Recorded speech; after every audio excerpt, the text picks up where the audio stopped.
Bonjour à tous. Alors, je suis en train de faire un permis de construire réel. Nous sommes le 30 avril 2026. Je dois déposer le permis dans la journée ou demain, plus tard. Et j'ai une manipulation sur AutoCAD que j'aimerais bien vous partager. Il s'agit de générer le contour, c'est-à-dire la ligne de contour d'une hachure avec une commande. Bon, alors on va attaquer directement. Alors je vous explique. Ce que vous voyez à l'écran là, c'est la façon dont j'organise mon projet sur AutoCAD. Ici à gauche, je mets tout ce qui est état des lieux, l'existant, tous les plans, les coupes, les façades, etc. Et à droite, je mets le projet. Alors je ne vais pas rentrer dans le détail de la mise en page, de la façon dont je dessine, de la façon dont je tourne mes façades, mes coupes, etc. par rapport au plan. Ça, tout ça, on va le voir dans d'autres vidéos dédiées.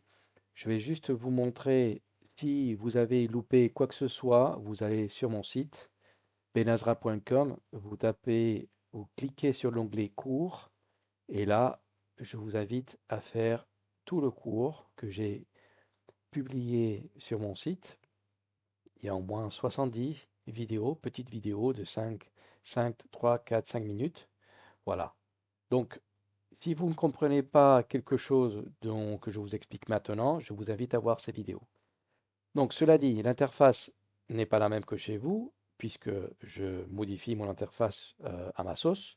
On va attaquer directement le sujet. Alors, je regarde ce plan, ça c'est le niveau 0.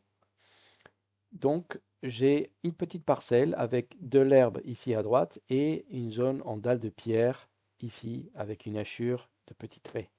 D'accord? Moi, ce que je veux, c'est que cette hachure, si je regarde mon plan dans mes présentations, plan niveau 0 projet, je vois que ici, la hachure, elle n'a pas de limite. Je ne vois pas la limite de la hachure. Et moi, ce que je veux, c'est justement avoir cette limite, la voir.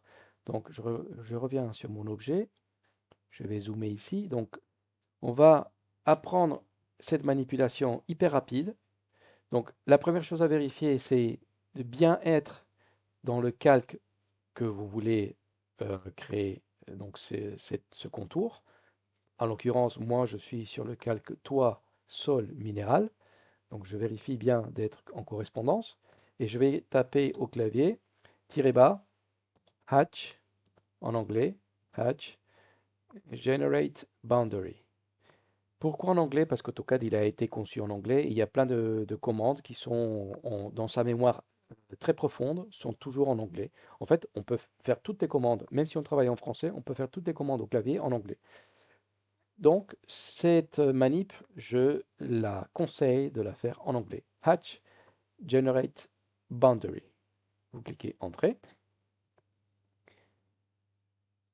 Et ce n'est pas ça. Je vais faire à l'envers. Je vais d'abord cliquer sur la hachure et après, je vais taper Hatch boundary. Hatch generate boundary. Je sélectionne avec la touche, la flèche du clavier. Je sélectionne et voilà. Ma ligne, si vous voyez, elle a été créée automatiquement. Donc, sur mon plan, si je vais sur ma présentation, c'est le niveau 0 projet. Paf, du coup, on la voit ici tout le pourtour. Donc, c'est une manip qui est assez rapide, qui nous permet d'avancer avec une certaine vitesse et surtout de faire des modifications rapides, très très rapides. J'espère que ça vous a plu. N'hésitez pas à suivre tout mon cours sur AutoCAD, c'est gratuit, profitez-en et on se retrouve très bientôt pour un prochain tutoriel. Salut!